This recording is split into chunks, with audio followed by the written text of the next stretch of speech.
And welcome back to episode number 57 of Raise the Banner podcast. It's your three co-hosts here, as usual: Matt Couture, Benny Ballgame Dearth, Zach Brewitt, and special guest today. I don't know where Ben just went. Jared Carrabis. Jared, how you doing, man? What's going on, Matt? How are you?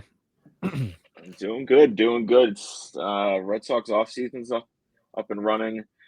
I'm trying my hardest to not get overly optimistic, but I kind of can't help myself the way things work in my heart.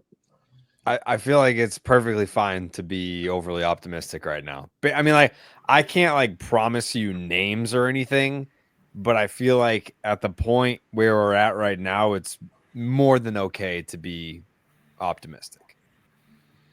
Yeah, I mean that's basically the first conversation too. It's like the last few off seasons, you're like, all right, this is going to be the off season they're going to spend, and then Warner came out last year with the full throttle comment, got me, all wrapped up in a ball, all excited. And Ben's like, you know what? Until they do something, don't get your hopes up. And I'm like, Ben, I'm telling you, it's going to happen this off season.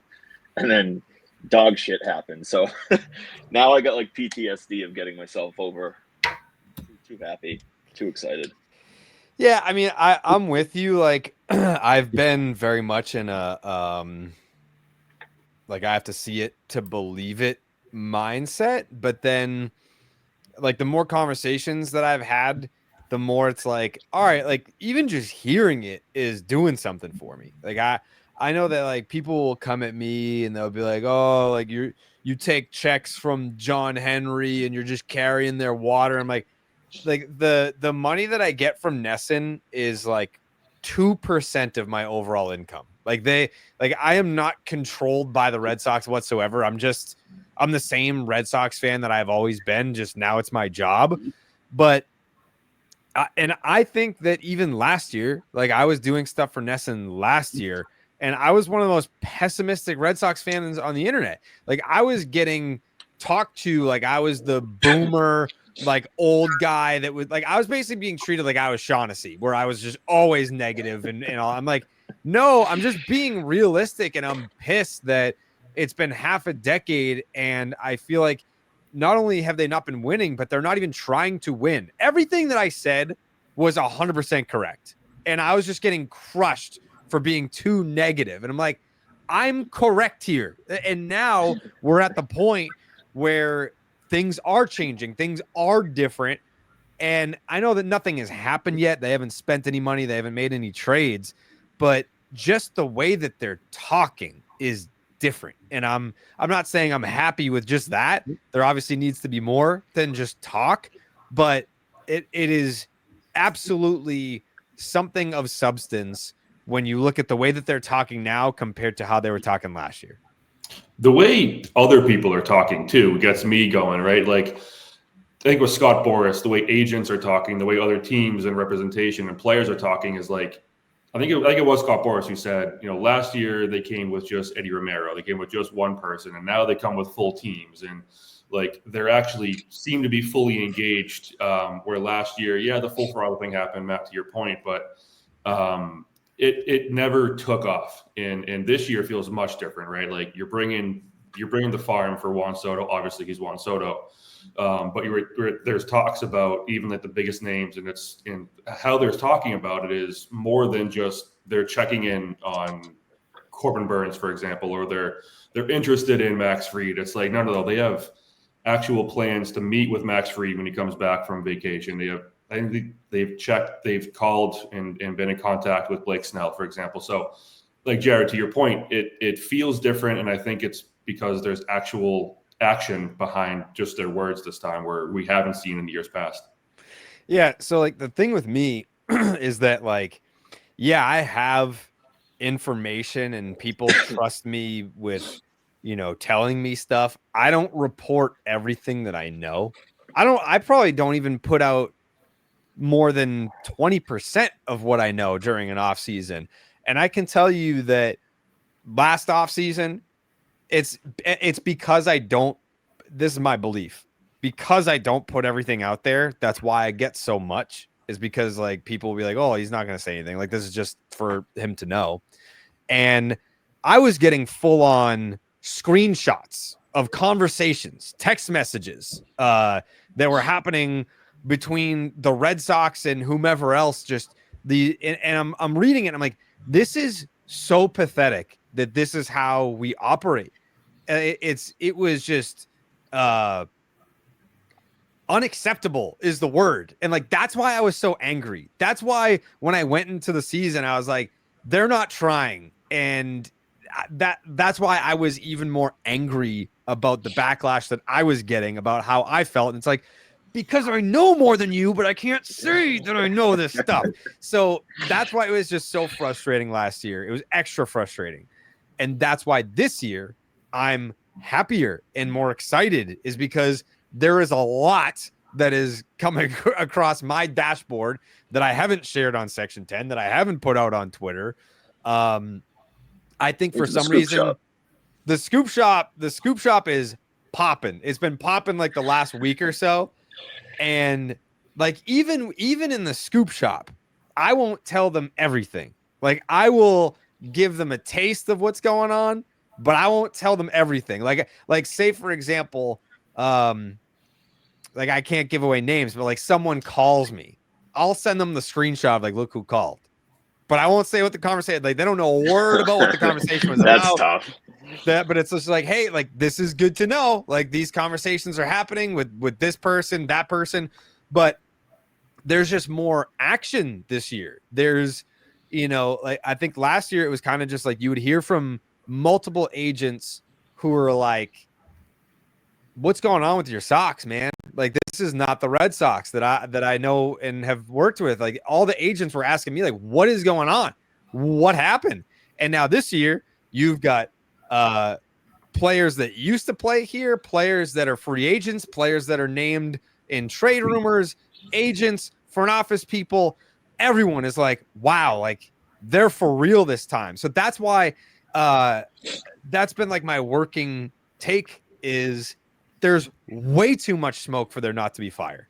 Like, it would be the most colossal embarrassment and letdown and display of disingenuous behavior if the Red Sox didn't have, I'm not saying they have to walk away with Juan Soto, because that's still highly unlikely, but to do something big, multiple big things, like, that's kind of the stage that is being set at this point in time.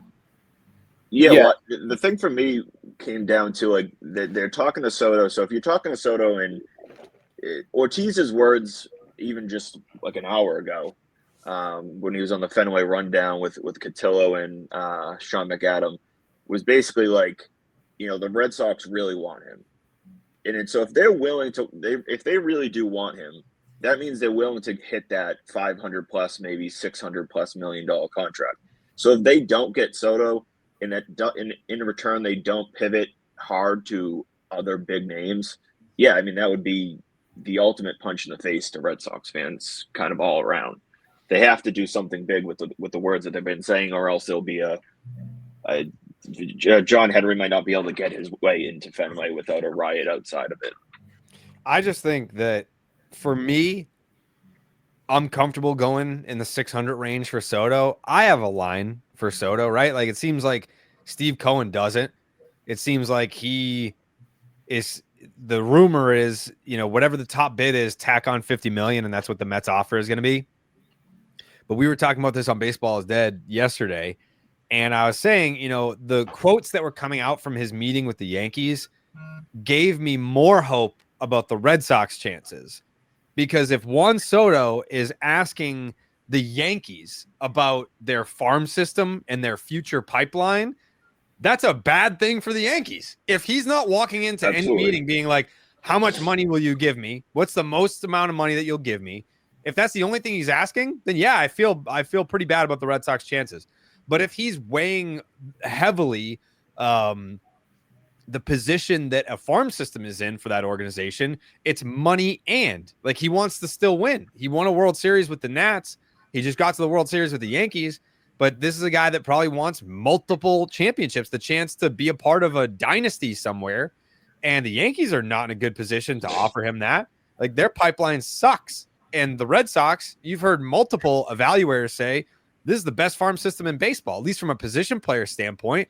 So I think if the Red Sox are somewhere in the 600 region, I'm happy, because if you go 650, 700, then it's like, all right, you're overpaying. That's when you get to the point where you're saying, all right, $700 million. What could we have done with that to get 3 or 4 players? Like that's, but for 600, Yeah. he's worth it. It's a star. I've been pissing and moaning for years about how the Red Sox don't have stars. Juan Soto is a huge star, and he's Dominican. And if he's got so we had Poppy on the podcast 2 years ago, something like that. And he was talking about, I'll be at Fenway walking around. I'll just walk right by guys. No one asks me for advice. No one asks me for help. Like, hello, like I'm David Ortiz. Like, and how many lefties are on the team? Not one guy is asking David Ortiz for pointers on hitting at Fenway Park specifically. Juan Soto is going to have David Ortiz at his disposal whenever he wants. Not that he needs it. I mean, he's like a top 3 hitter in baseball. But yeah, I just I have a line with Soto, but it's 600 million, and I think that once you get to the point where like the Red Sox bid is 600, the Yankees is 615, the Dodgers is 630, the Mets is 650. Once you get to $600 million, like your life is no different whether it's 600 or 650. And if you care about winning championships, all right, the Dodgers is a great place to go to do that. But so will be the Red Sox with the help of Juan Soto and the pipeline of talent that they are showing him that the Red Sox have. So I think ultimately, do I love the Red Sox chances? No, I put it at like 17% is what I said. But that's a hell of a lot larger of a percentage than I thought in September towards the end of the season. I gave it like 0%. I was like, yeah, why would he come here? The Red Sox, first of all, are not going to spend that money, and it's just not even worth the conversation. But now it is certainly worth the conversation in my eyes, especially if he's asking the Yankees questions like that. Now, on the farm system too, if you're going to sell them on the farm system, right, the organization's been selling us on, and you could argue it's now 4 guys. You throw Campbell in the mix. Do you think in any way, shape, or form, if that's a selling point, and Soto's like, fine, like I'll take it, whatever it is, whatever 13 times 45, 47, you get to that $600 million. Obviously, you figure out a way to make it work, but how difficult is it to make, like, where do you see Roman Anthony not in right field, or do you move Juan Soto because Roman Anthony's pegged into a certain spot? Like, how does it impact somebody like him or a Campbell who may or may not be an outfielder? Like, what does that shuffle look like if you bring in a Juan Soto and then it's like, okay, well, now that you're here, these 4 guys have to stay. How do they fit into the picture? Yeah, I mean, it's one of those things where you figure it out after, like you just don't. It's Juan Soto, it's 26-year-old Juan Soto. So, I mean, Roman Anthony, you have to factor in Jared Duran. Wilyer Abreu obviously is being dangled as a trade piece. Maybe he's the guy that gets a Garrett Crochet trade done, because even if you sign Juan Soto, it's like you still need pitching. Like if they sign Juan Soto, they're still going to have to go out and maybe pay a Max Fried. They're going to have to trade for a Garrett Crochet. A Blake Snell is someone also that's an intriguing option. So I think it's one of those things where there is nobody that is out there right now that you're like, we have X, so we can't figure out how to make Juan Soto work. There's no one. Sure. Even Roman Anthony being the number 1 prospect in baseball, no, I would not trade him, but you figure it out. Like, you find a way. And like even someone like a Ceddanne Rafaela, right? Like they gave him this extension. Ultimately, as much as I love the player, love the defense, he is kind of like a super utility guy on a championship team. Like he's not your everyday center fielder. He's not your everyday shortstop. Like that's a guy that's going to get, 400 something plate appearances being moved around. Like he's a defensive wizard, Brock Holt type. That you need players like that, sure, but remove him from the everyday equation.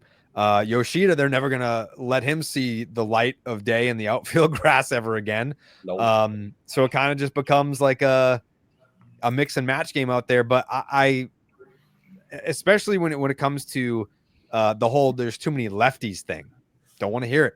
It's Juan Soto. Like, I don't care. It's Juan he bats Soto. better versus lefties than most of the righties bat versus lefties. Right. So it doesn't really matter. No. I mean, the biggest thing in terms of batting Soto, like you said, like that trumps anything. So you just figure it out afterwards. I see a lot of people online saying, they're going to spend on Soto, but they really need pitching. And the answer is, all right, well, if you add Juan Soto, not only does your lineup get a massive boost in the center of the lineup, but it lets you have that much more wiggle room in trades to then say, we can trade an Abreu with basically no need for him anymore. Or we can trade a Duran if they really wanted to go that route, or Rafaela, or whether it be maybe even Roman Anthony. That just basically adds to the asset pool of who you can realistically deal for, whether it's a Garrett Crochet or sending one of the guys to Seattle for whether it's Gilbert, Kirby, Miller, whoever it may be. There's basically nothing that Soto gets in the way of. It's just, okay, you get Soto and now you work from there. That's correct. The priority. Yep. Yeah. If they don't get Soto, though, so let's go down that route. Who is, free agency wise, who's your number 2 option? I mean, I'm happy with either Blake Snell or Max Fried. I don't know, I like both for different reasons. Like, they're not super comparable outside of they're both left-handed. Like, Blake Snell has the AL East experience. He's more of a strikeout guy, but he stinks the first 2 months of the season. Like, it's almost like, you're bringing a guy and hoping to weather the storm until he becomes Blake Snell in June, which is like, that's what he's been his whole career. But when he turns into Blake Snell, you have one of the best, if not the best pitcher in baseball for that run of whatever, 3.5 months. Max Fried, more of a ground ball pitcher. The Red Sox infield defense sucks. Like, that's one of the things where it's like, I love Max Fried, but the outfield and the defense was outstanding. I think, the number of unearned runs that were allowed last year by the Red Sox, most of that you can pin on the infield defense. So sure, I would love a Max Fried if you do something about the infield defense. I don't know what you do. Like, I am kind of intrigued, very intrigued at the idea of trading for Vladimir Guerrero Jr. to play first base. That's something that has been dangled out there.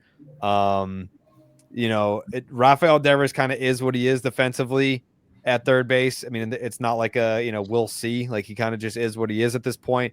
Second base has been a revolving door since 2017. And Trevor Story, he's a great defensive shortstop. How many games is he going to play? No one can answer that question. You can't be like, pencil him in for 130, like, you can't do that. No. So for me, there's almost too many questions about the infield defense to be like, Max Fried's the guy. And it sucks to hold their incompetence against Max Fried. But that's just kind of the way that you have to look at it. So it's either that or, you throw together a trade package for Garrett Crochet. And I know that a lot of people would say, well, you got to look at the top prospects in your farm system. And it's like, well, do you? Like, the White Sox are dumb as shit. Like, they are not like an organization that is run by smart people whatsoever. Like, you could, I understand that, like, when you traded for Chris Sale, like, you gave up the number 1 prospect in baseball, and now the equivalent would be Roman Anthony. I don't think you have to give up a Roman Anthony to get Garrett Crochet. I really don't. Nothing against Crochet. I don't think he's in Sale's category at the time of the trade. Talent-wise, maybe, but like pedigree and back of the baseball card wise, no. Chris Sale, like, once he got here, he was already on 6 straight seasons of a top 6 finish for the Cy Young, because it was 17 and 18 was the end of that run, and those were his first 2 seasons here. Like, the pedigree definitely different, but I think talent wise it's there. The strikeout numbers, the strikeouts per 9, definitely there. It's just the workload, we don't know. So it is kind of I don't want to say a gamble, but you don't exactly know what Garrett Crochet is when he makes 30 plus starts. He made 30 plus starts last year, but like half of those were innings limit starts. Like he was only allowed to throw like 50 or 60 pitches. So he ended up making like 32 starts with like 140 innings or something like that. But yeah, would love Garrett Crochet here as well. So I think that there's things that the Red Sox can do to make them infinitely and instantly better than they were last year. I think kind of like I think last offseason, like Aaron Nola went quick. I wanted Nola. I was like, this dude, he's the real deal. Like he's been there and done that. I think he can be had at a reasonable price. And he went like a week and change into the offseason.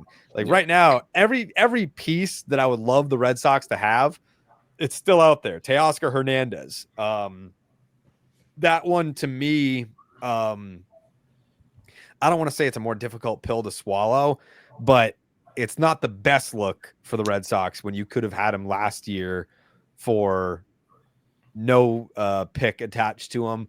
And now you could have had him on a 1-year deal last year or whatever. Now you're going to have to give him 3 years, and he's 1 year older and he got the qualifying offer. So you're going to have to cough up a pick for him. Stuff like that. I mean, yeah, I'm just enthused that all of the most enticing options are still out there. Do you see them like using that platform to maybe try to entice Soto? Whether we obviously don't know exactly when Soto is going to sign. We hope it's sooner than how long it took Ohtani and Yamamoto last year. But do you see them kind of saying being more aggressive with guys outside of Soto to try to entice Soto a little bit more to coming here, or do you think that they're kind of independent of each other? I think it helps. Also, I looked at it, I think this morning. Ohtani signed like the second week of December.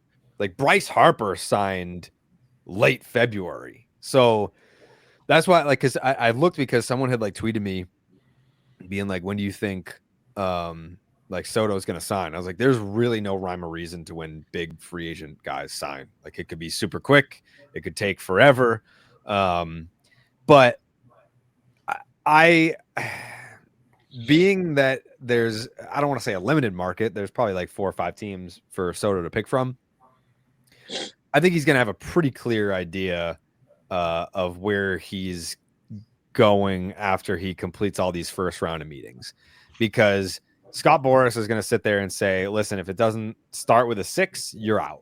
He's not wrong. Like I think there are teams like the Dodgers and the Mets and maybe even the Yankees, because in my head, I kind of like wrote the Yankees off. I've seen like, I can't even remember. Was it Bowden? Someone was like, I don't even have the Yankees in like the top 3 most likely landing spots for Soto. I think that is not entirely accurate, but I don't know that many people have the Yankees as the favorites. But then Jay Hay on Baseball is Dead yesterday was saying, like, when's the last time the Yankees had a player that they really wanted that was theirs and didn't keep? And I couldn't think of a name. But the counter to that is, when is the last time the Yankees were trying to sign a free agent that Steve Cohen was also in on, or that the Dodgers were also in on? Like when Garrett Cole was a free agent, Steve Cohen wasn't with the Mets yet. The Dodgers weren't spending $1 billion in offseason yet. So like the game's changed. Like I understand the point. Like the Yankees this doesn't normally happen to the Yankees, but the landscape has changed. The Yankees' ways of spending has changed. So I think it's going to be really interesting to see how it plays out. I'm really, at the end of the day, just hoping that everyone is kind of in the 6 to 650 range, and that he really believes in the Red Sox farm system and the fact that they're selling him on like, hey, like look at this lineage of Dominican legends that have played for the Red Sox, and you could be the next one, and hoping that means something to him. Other than that, I don't know how the Red Sox stand a chance against like a bidding war. They just don't. They don't stand a chance in a bidding war. Like you said, like once you get over 6, it's like, $600 million, and he's already made plenty, a good amount of money. Right. How much does it truly matter to a player? And I think it does a little bit to depending on the player. But in terms of, and not really to sound biased because I think it's pretty true, the Red Sox, in terms of the next 5 to 10 years, on paper, should be one of the more attractive teams if you believe in ownership's commitment to win going forward. So if ownership and Tom Werner and Cora, and I think them extending Cora, and more importantly, Cora willing to stay and extend midseason, I think was the first signal to say, okay, things are going to change this offseason, because I didn't see Cora signing up for another 3 to 5 years. No, me neither. Below the tax, spending like dog shit. And so when he re-signed and extended, I was like, all right, like ownership had to have given him some type of, hey, we're going to be back to, a top 5, top 7 payroll in baseball. And so that factor into it, I just think the Red Sox have, in terms of the prospects in the current major league team and the ability to add not only Soto, but another big name or two, they can make some noise and be immediate contenders now. And they got the prospects and young guys to fit in to be highly competitive for the next 5 to 10 years. And obviously that's going to be Soto's prime. So that it's got to be extremely attractive to him. So other than the Dodgers, I mean, is there a team outside the Red Sox in this competition that you view having a higher attractiveness in terms of a chance to win the next few years? No. No. I think, the Yankees' future, the Yankees are not in a great position, like future-wise. Like this was kind of like their window. Aaron Judge is not getting any younger. His body is not conducive to aging well. He's their center fielder. He already has horrible defensive metrics. You're going to have to move him to a corner. And then what? Like Juan Soto is a corner outfielder. And, at some point down the line, like you're going to be paying him to be a DH. Garrett Cole is in his mid-30s. Like their farm system sucks. So it's not them. I don't know how serious the Phillies are. Their window to win, to me, it's pretty long. Like I think this iteration of the Phillies is kind of dwindling. But it's Dave Dombrowski. Like he's just going to keep supplementing it and switching out parts and slapping on new ones. And obviously like that ownership group has shown a willingness to spend money. So I wouldn't rule out the Phillies. I think the Phillies are kind of like my dark horse, I guess, for Juan Soto, but I just don't see Juan Soto in Philly. Like that was the other thing too that I had mentioned on Section 10, because I had like a little birdie that I was asking about the situation that was pretty plugged in on like Juan Soto and all that. And this individual made it a point to note like Juan Soto wants to be the man wherever he goes. How much does that matter? We'll see. Not happening in Philly. Not happening in Philly. Not happening in LA. Not happening in New York. Like, where else can you go? I guess Toronto. But do you see Juan Soto as a Blue Jay? Realistically speaking, Juan Soto could receive the second highest bid from the Blue Jays. I believe that to be true. I think it could be Mets 1, Blue Jays 2. Like they're kind of interchangeable there. But I don't like why, if you care about winning, why are you going to Toronto? Like they have not proven to be able to develop their prospects and go on runs in the playoffs and supplement it with big free agent money and none of that. So, I mean, the more that you talk about it out loud, the more you're like, I kind of like the Red Sox make a lot of sense, like that just makes a lot of sense.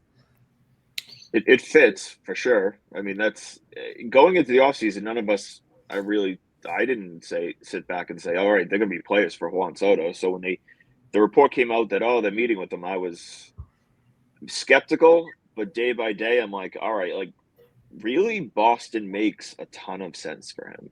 He's got the Ortiz connection. He can come to a team that is on the rise. And like I said, if ownership, the report came out, I think it was today, that he wants like a close-knit relationship with ownership. That might not be the most attractive thing for Boston. But in terms of commitment to win, if they can prove to him that they're all in for the next 5 to 10 years, Boston's going to be one or two on the list of bright futures for a player that's going to sign for the next decade. Definitely. Yeah, I think we should just lie to Juan Soto and convince him that David Ortiz owns the Red Sox, and he should probably just believe that at this point. I was going to say, going to that. Plays in. What do you, Jared? How much do you think the Ortiz factor really could play into this? Very minimal, I think. I think it's more of just like a icing on the cake type deal where, if that's your idol and he's a legend in the Dominican Republic, I believe they're neighbors. I want to say the place that Poppy just got down there, because he sold his house around here. He's got a house in Miami that I've been to, and it's huge, massive. Like his house in Miami is absurd, but I think his house in the Dominican is either right next to or within shouting distance of Juan Soto. So they obviously have like a close relationship. I don't know how much at the end of the day, like that matters in choosing a team. I think it helps. Like if you're leaning towards the Red Sox for reasons X, Y, and Z, you can also be like, well, I have the Poppy connection as well. Like, I think it's just kind of like if you were to do like a pros and cons list, it's going to end up on the pros list, but it's not going to be a deciding factor or anything. Fair enough. Zach, what were you going to say? I was going to say, how much stock do you put in so Juan Soto reports came out that he wanted, as you said, like to have like a closer relationship with the owner. John Henry didn't go to the meetings. It was Tom Warner who was kind of representing the ownership group. How much stock do you put in that? Kind of deter. I know he's not like the Red Sox aren't the leading team right now, but how much stock do you put in John Henry not showing up, being like the determining factor in Juan Soto ultimately not choosing potentially the Red Sox? I was disappointed to see that he wasn't there. Mm-hmm.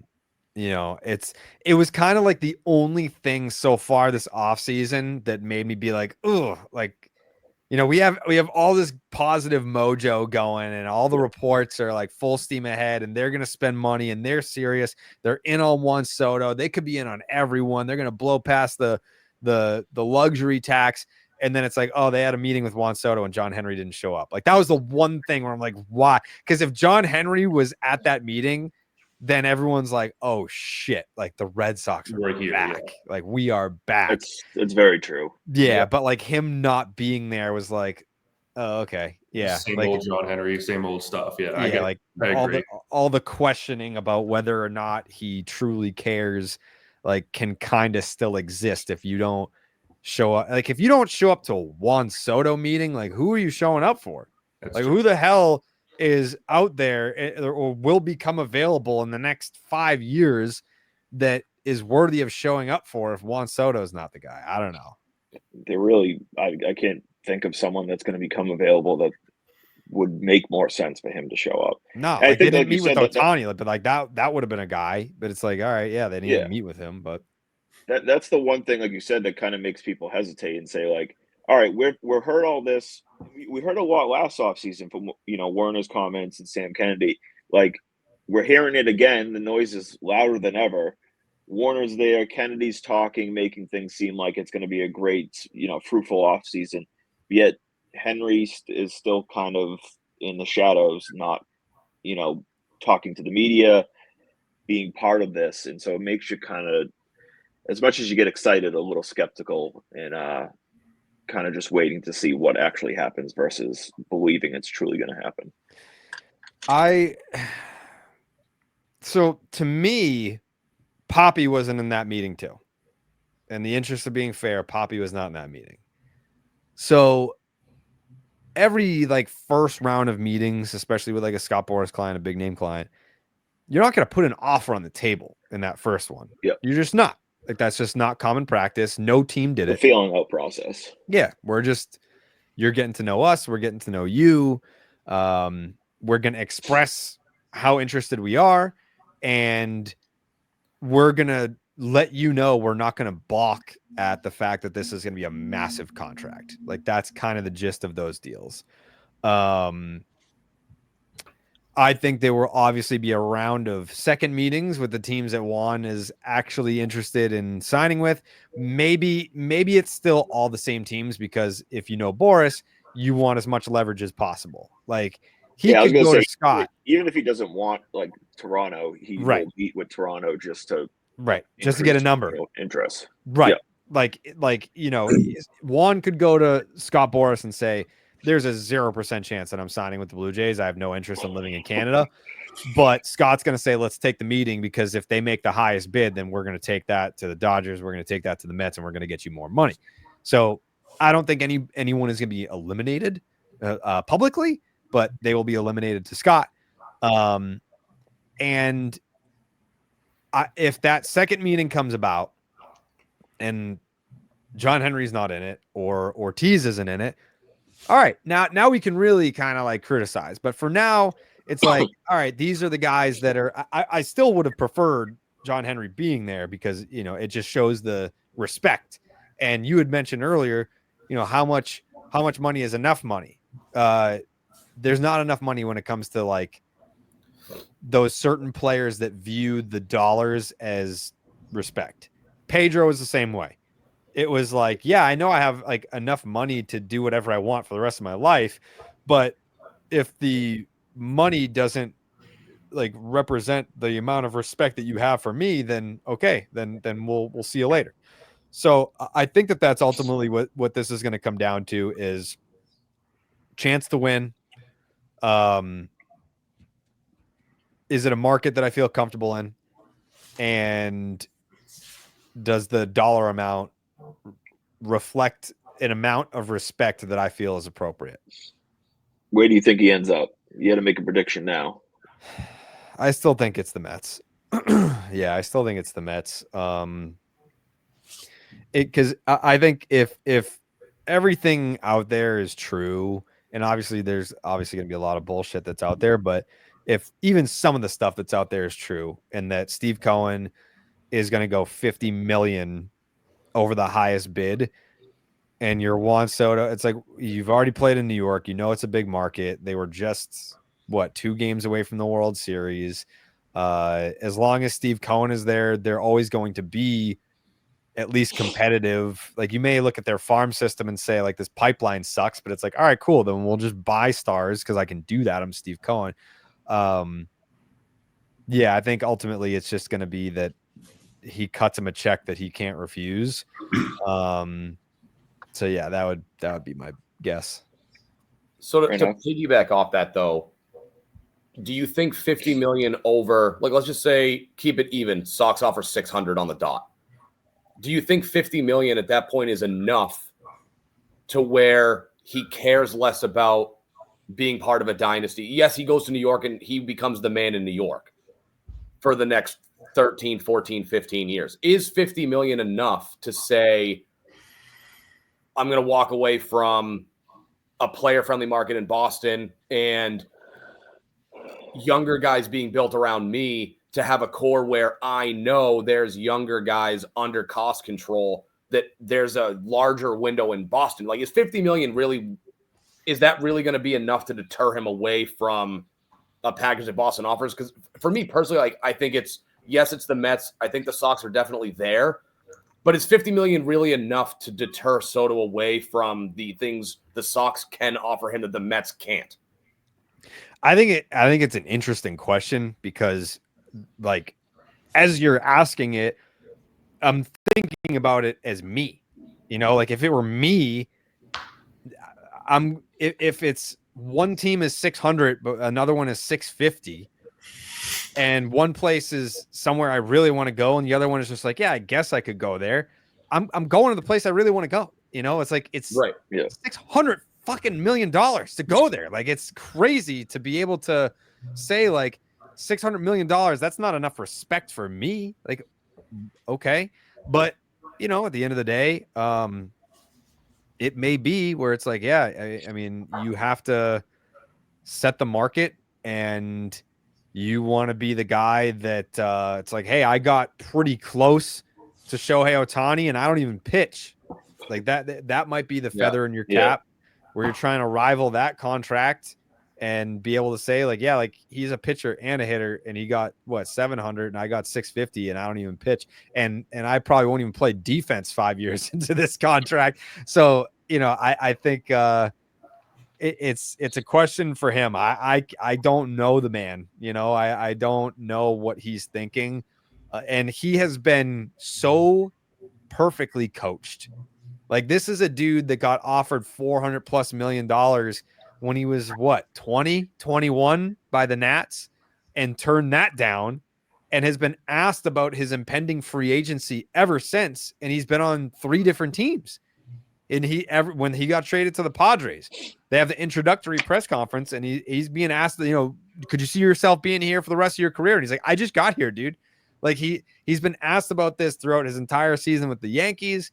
And I mean, he's not giving you anything. So I don't know what his line of thinking is, because he hasn't given us any indication of what that may be, because he's so well coached by Scott Boras to not give up leverage at any turn. Yeah. Yeah, fair enough. How about Sasaki?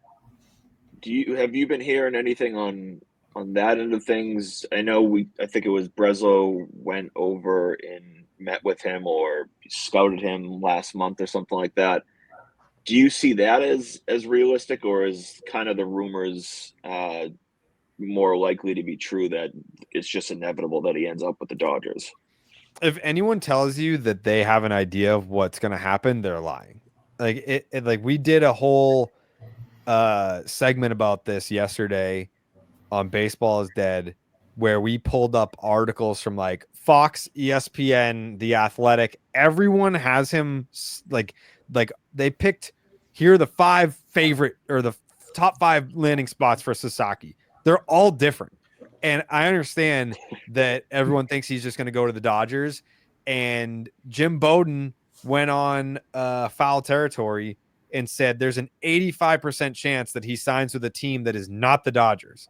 Like he would take the field over the Dodgers. And then you have all these other experts and reporters that are giving you the top 5 landing spots for Sasaki, and it's 5 different teams for all of them. So I obviously have zero insight onto where he's going to sign, but anyone that tells you otherwise is apparently lying. Like there's no, like it's also the fact that it's not a big contract, so it's not right. Like basically anybody can afford him, and technically the shitty teams can offer him the most based off that budget for the international free agents. But it's another Juan Soto situation where it's like it's all the same, really. Like he's gonna choose what $3.2 million over what $4.1 million. Like at the end of the day, he's putting himself in a position to one day make $350 million when he becomes a free agent, or maybe he gets an extension somewhere along the line. But so what's the deal for him?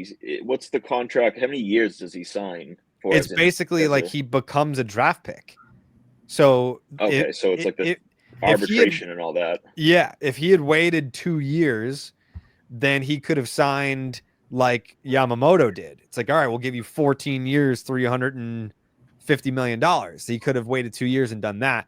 But now it's a bidding with international spending money, and all the money is going to be very comparable. It's not going to be overwhelming. It's not going to be about the money. It's going to be about which organ. Like it's almost like he gets to pick what team he gets drafted by. Like he's getting a signing bonus, and then he has to have his 3 years of service time.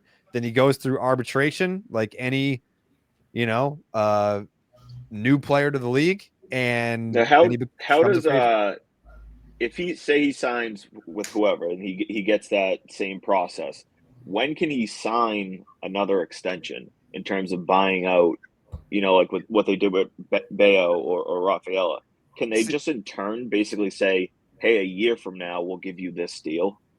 See, that's what I don't know, because we talked about that, and I was bringing it up to Jay Hay. I was like, what is stopping a team from just like under the table being like, all right, if you sign with us, then we'll give you an extension that's a 15-year deal for $400 million. Like what's stopping a team from doing that? I guess that's illegal, but the question of when can you was not answered. Of like you should be able, like you can't it can't be illegal to give your own player a contract extension. So I don't have the exact answer for that. I would assume maybe after year 1, but I truly don't know. I'm gonna look into that because I want to know. I'll ask Passon. He would. I have to imagine teams are going to be, under the table, kind of saying, "Hey, we'll give you this deal, and as long as things are going well a year from now, we'll give you a 12-year deal at, 200 and something million, or whatever the market is buying out those years." Right. I have to imagine it's being talked about, whether it's technically legal or not. Yeah, I don't know the answer to that. I will look into that because I was curious myself. I was like, I don't know why teams wouldn't just be like, hey, like choose us, and after year 1, we'll just give you a 15-year deal. Like, I don't know.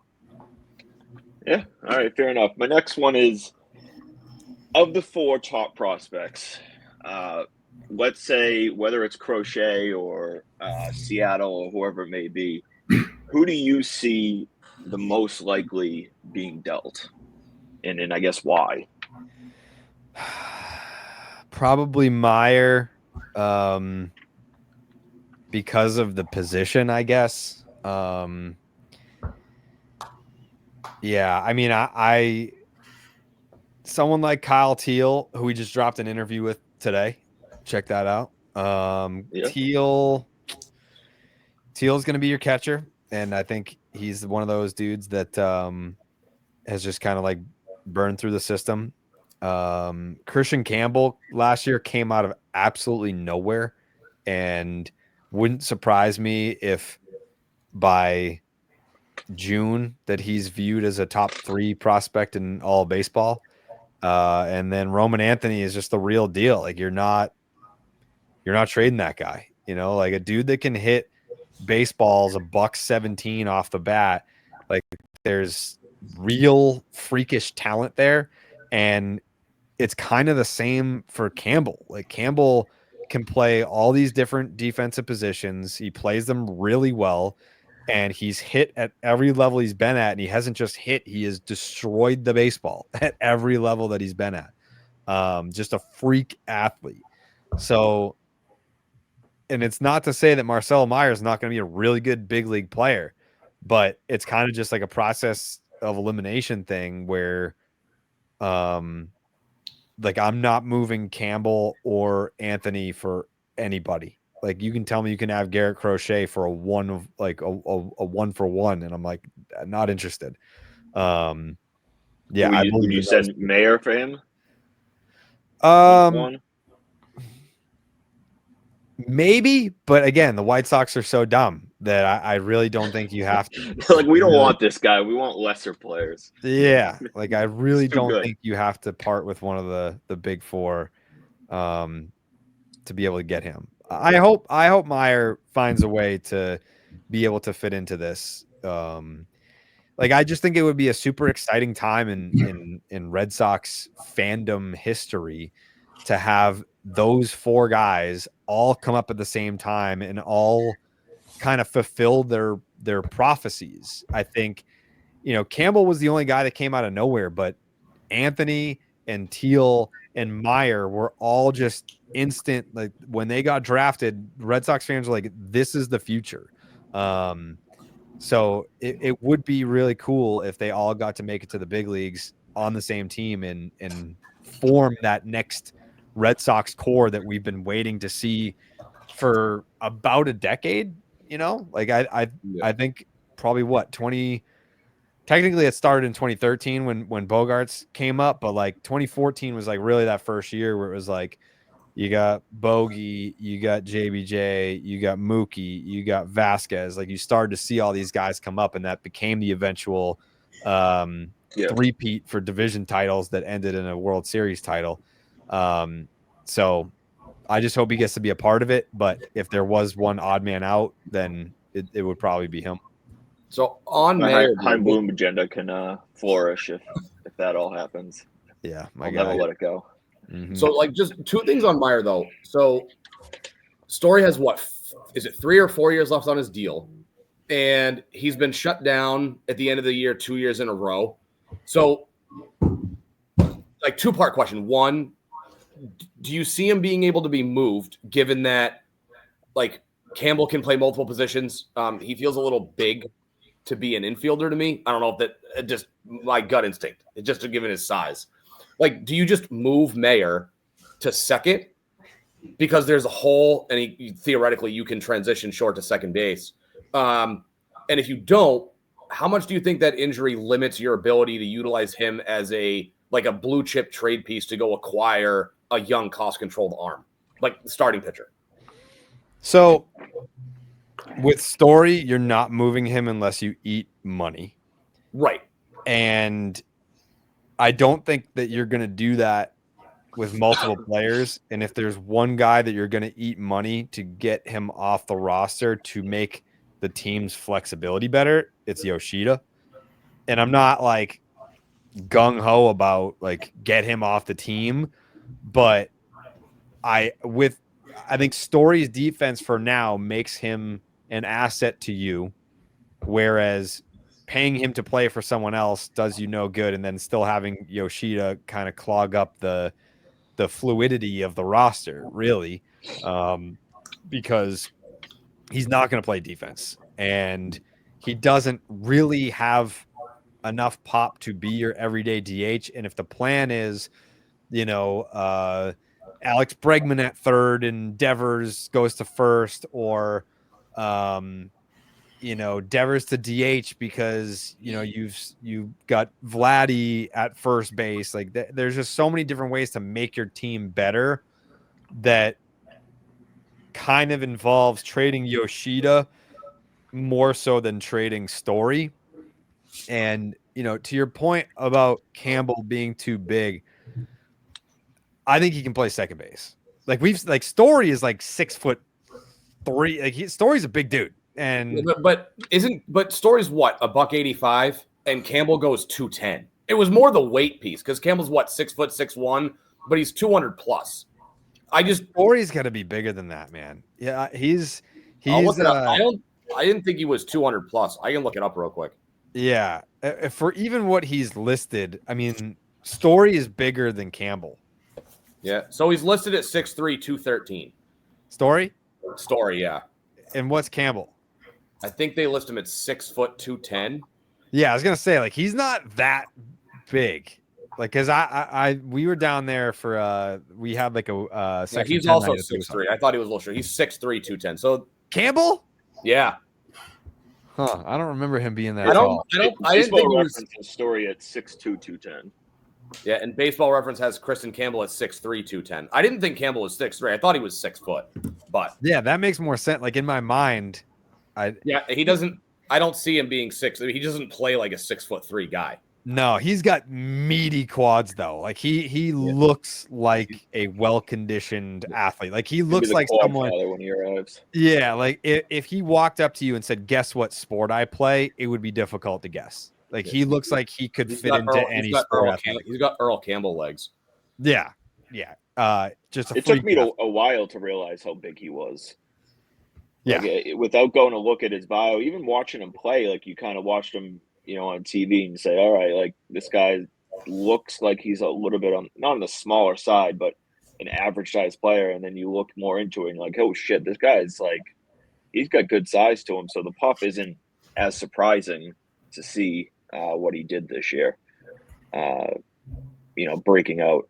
Do you have a prospect coming in that we saw Roman Anthony be that guy last year. We saw Campbell be that guy this year. Props to, I forget who it was. Might have been Ed Hand. I forget. Someone called, or Ed Hand said he talked to someone and asked who's going to be this year's Roman Anthony. And they called that it was going to be Christian Campbell. So I'm going to be interested to see who he says this year. Is there a prospect that you believe could have that type of emergence again this year? I mean, everyone loves the password. I mean, that dude, I don't know that there's like a can't miss guy. It's not even like it's not an unpopular pick because, I mean, what was he? He was the first round pick from last year, the kid that Braden Montgomery. Yeah. Yep. So he what did he do? He like slid into home and like messed up his leg like real bad, and Yeah, he like broke his ankle or something. He got hurt in the right before the College World Series. Yeah, he needed some kind of like reconstructive ankle surgery, and he missed the rest of the season. Like didn't play. Like he missed their entire postseason run. Like, they had legit like national championship aspirations and lost him for the year. Yeah. So this is a dude that I feel like it's not, it's not like a sleeper pick by any means. He's probably a top 5. I mean, yeah, he would probably, if there's a big 3 that became a big 4, he's the guy that can make it the big 5. Like legitimately, he can make it the big 5. Yeah. And not just be like, oh yeah, like the Red Sox top 5 prospects, he's the 5th best. It's like, well, if you're number 5 in the Red Sox system, that puts you at number 1 in a lot of other teams' systems. Like that's how talented they are right now. So that would that would be my prospect take, is that this is the year that Montgomery makes the big 3 a big 4, and then a big 4 a big 5. He is the Red Sox number 5 prospect on MLB.com for the record. There you go. Fair enough. All right, before we get into state your takes, there was a few questions that people had specifically for you, Jared. Mm-hmm. One of them being, what is your worst experience at Fenway? My worst experience at Fenway? There was a couple that come to mind.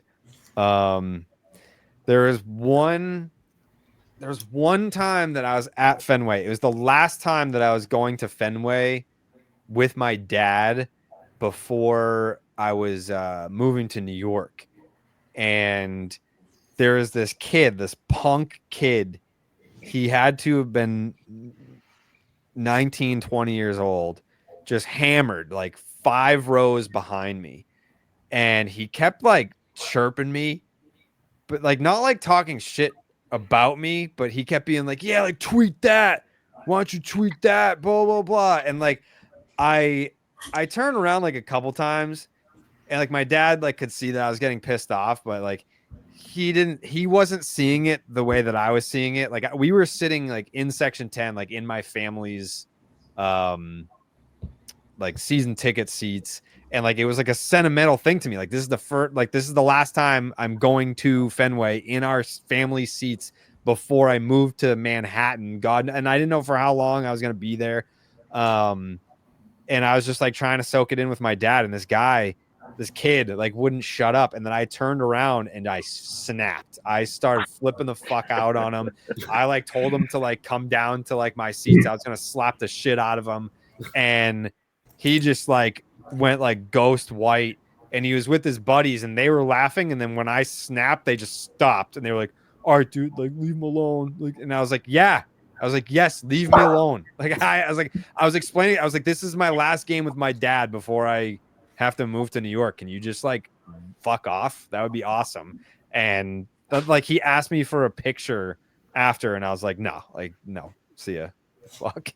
Yeah, he's trying to act tough, drunk guy, making himself seem cool, and he didn't expect you to kind of turn the tables on him. No, like it's whatever. Like if there was like any type of like dickhead experience, I don't really get many of those, but it was like the circumstances that made me mad. If it was any other game ever, I would not have cared or even acknowledged him at all. But it was the circumstances where I was just like, nah, I'm gonna lose my shit, and I did.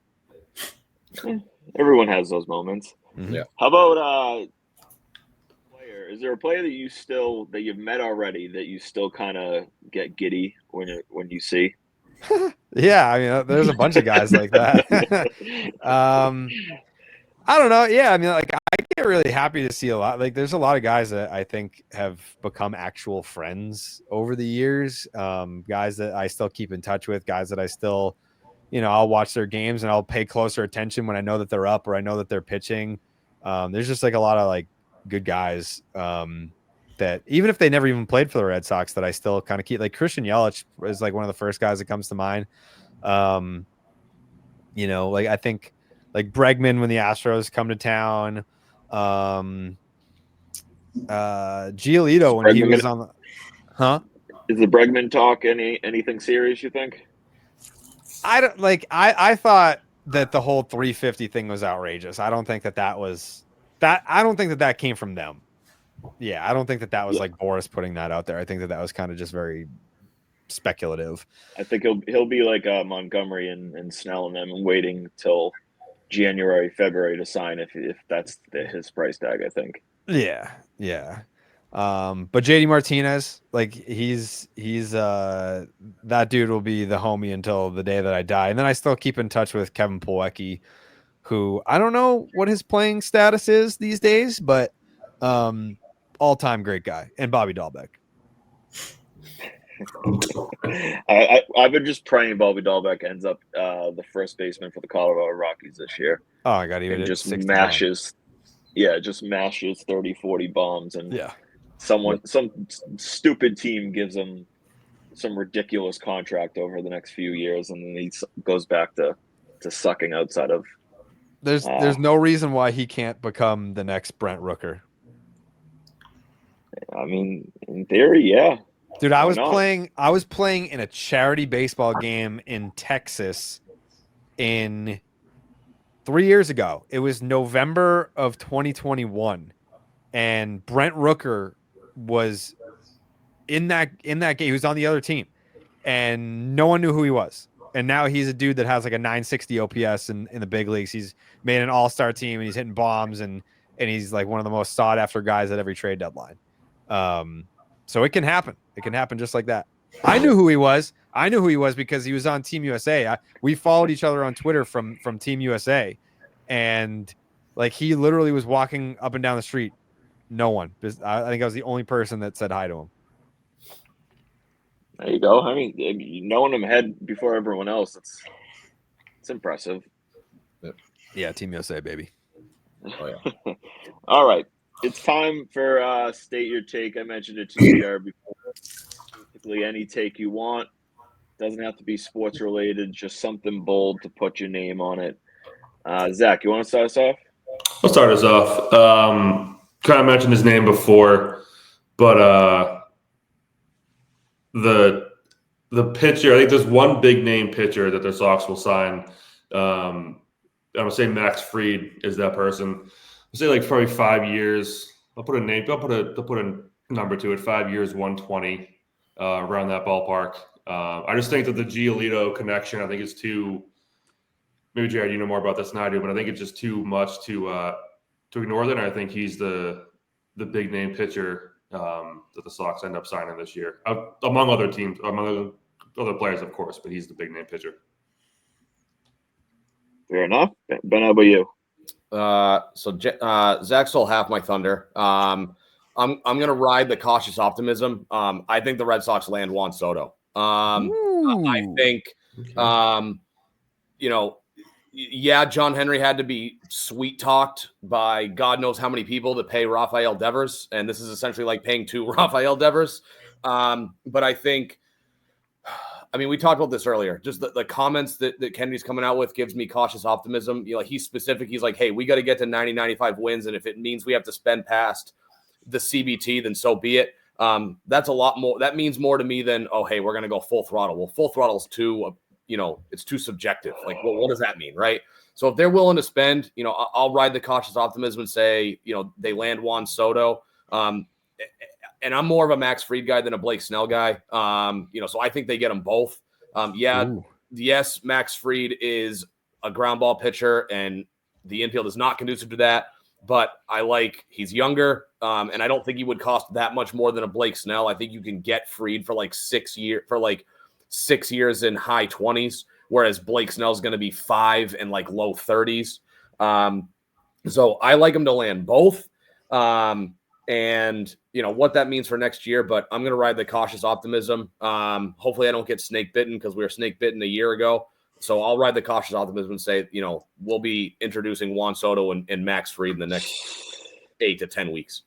When that breaking news hits, I'm just waiting for the eyeball emojis from Jared. I've been saving them. About 7 minutes before it happens. I remember with the Sale trade, you just posted his I think it was the final out of the World Series right before, And I Yeah. texted Ben. I was like, "What the fuck is about to happen?" Yeah. I was like, "Is he getting traded? Is he getting extended? Like, what's going to happen?" And then that trade went down. I was like, "What the fuck?" Yeah, I think when Heim Bloom got hired, I just like tweeted a picture of his Wikipedia page or something like that. Yeah. Fair enough. All right, I'm gonna go. I told myself the last few days, I was like, Jared's coming on. I got to think of a good Red Sox one. But Ben's background is kind of pushing me to that side of it. And I'm hypocritical because my wife will never allow this to be a scenario for the rest of my life. But I don't believe Christmas decorations should go up until after Thanksgiving. Wow. It drives me nuts. And on November 1st, every day for the rest of my life, I'm going to be carrying boxes up from my fucking basement to decorate for Christmas because my wife is, happy wife, happy life. And that's unfortunately how it's going to be for me. But I don't think it's how it should be. No. How long do you wait to take them down is the question. Oh, don't even get me started, dude. So if it was up to her, we would be living in Florida. Like she does not want to live in Mass. And I promised her I'd say this, Jared. Her favorite. She's a little bit into sports. Red Sox are her top. Her favorite moment from you is the video of you at Fenway. I think it was JD that hit the home runs, or maybe Bogey, but it's just you screaming 7. That he's gonna hit 7. Oh Just yeah. Just random moments. I told her, I was like, "Oh, Jared Carrabis is coming on the pod." She's like, "He could hit 7." Yeah. Screaming it. I think was that Mookie? Maybe it was like someone had 3 home runs in like the first 3 innings or something like that. And the only one that I can remember having like that many home runs that early would have been Mookie, but yeah, I forget. I do remember that exactly. He could hit 7. Yeah, that's her top moment. She'll say it just completely randomly. Anytime someone like mentions a specific number or someone big on the Sox hits it, she'll just randomly throw out that quote. That was funny. I've never gotten that one as someone's favorite. It's always like spraying hubs with the hose or the Astros walk off like a man who shot a gun at a woman. that one. Yeah, those ones. Or the LA score guy in the World Series in 18. Yeah, that's a good one. Yeah, that guy was like 3-0, and then it was like 4-3. It's like, yeah, you're losing now. I don't know why. I don't know why you're still bragging. Yeah, my take would be, out of all the players that we've talked about on this show, the Red Sox will end up with 3 of them, at least 3 of them. Yeah. So I got to go back and combination. I got to go back and write down all the names that were said. Yeah, I think it was like Crochet, Snell, Fried, Soto, Vladdy, Teoscar. Matt brought up some of the Seattle pitchers in a trade. Gilbert, Miller. I don't know if you want to throw those in there into your list of 3 guys, but they've already said that they're not going to like move any of them though. And Matt's been riding the trade somebody to Seattle for a young pitcher for like 10 years now. Yeah, like I was with you up until this year. I think they're lying to. Like, I kind of just feel like they're lying to you. Where if you put if you dangled Jaron Duran in their faces, they'll offer you Luis Castillo. They're not going to offer. They're not going to offer you. Perhaps, but I'm saying if you're willing to put Luis Duran, Castillo though.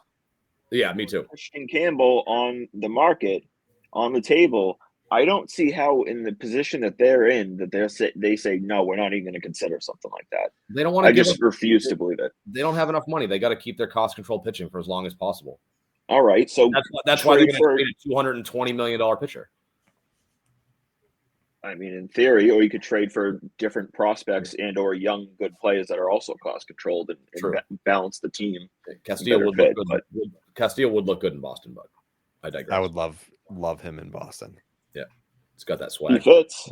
I mean, yeah, he fits, and I don't know. I feel like he's probably pretty far down the Sox list of options, but if they strike out on couple of these free agents and then maybe Crochet, they could probably And turn to a plan